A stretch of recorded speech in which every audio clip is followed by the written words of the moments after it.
So for this modern telling of William Shakespeare's Romeo and Juliet, we are going to portray it as an interracial couple in the Deep South. New Orleans is going to serve as the city of Verona as our backdrop for the scenes of the play. It's a city with lots of culture and lots of beautiful scenery where we can base our play. Mardi Gras is a big weeks-long celebration that takes place in the Deep South, and it's going to be our backdrop for the Masquerade Ball, where Romeo and Juliet first meet. The parades that take place during the nighttime, they're loud and boisterous and busy, lots of people, bright colors, music. It's the perfect masquerade ball scene for two young people to meet and fall in love. For their masquerade ball costumes, for Juliet, I see her in a very debutante style, fancy, elegant dress. And then Romeo will be in a classic elegant tux, maybe a face mask. This is the Capulet Mansion where the masquerade ball takes place. Outside, we've got the busy Mardi Gras parade taking place. This is right in the heart of downtown New Orleans in the French Quarter. And the Capulet Mansion courtyard, where we can have Juliet's balcony for that classic famous scene to take place, for Romeo to come and see her. This is Juliet's bedroom. It's bright, airy, simple, classic Southern wealthy family bedroom where lots of the intimate conversations between Juliet and Nurse take place, where Romeo and Juliet spend their wedding night, and then of course where Nurse finds Juliet's lifeless body.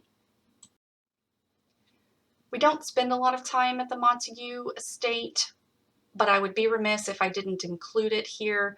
We have a very plantation style home, very antebellum style home for the Montague family. Again, they're also very wealthy. This is our church for our secret wedding with these candlelit chandeliers, kind of giving them the mood of a secret wedding taking place between Romeo and Juliet under the cover of night. Very, very classic, very elegant.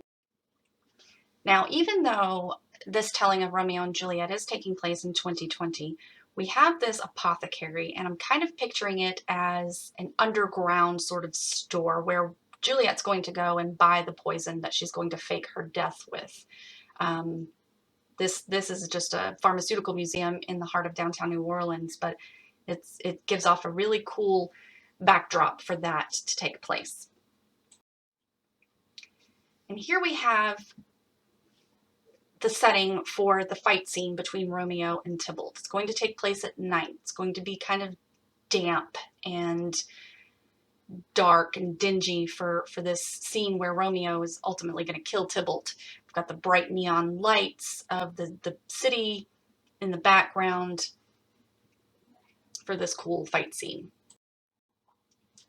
This is the Capulet crypt where Juliet's body will be lying when Romeo returns to Verona to see her, and of course where they both ultimately kill themselves.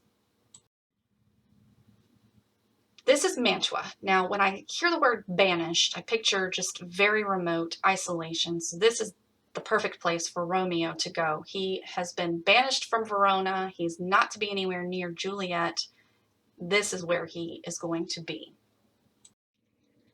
For Juliet's overall style, I'm picturing just a hip young woman, and this is kind of the vibe that she's going to have.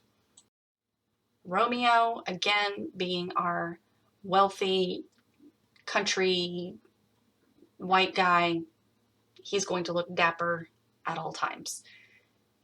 And this is our modern Romeo and Juliet.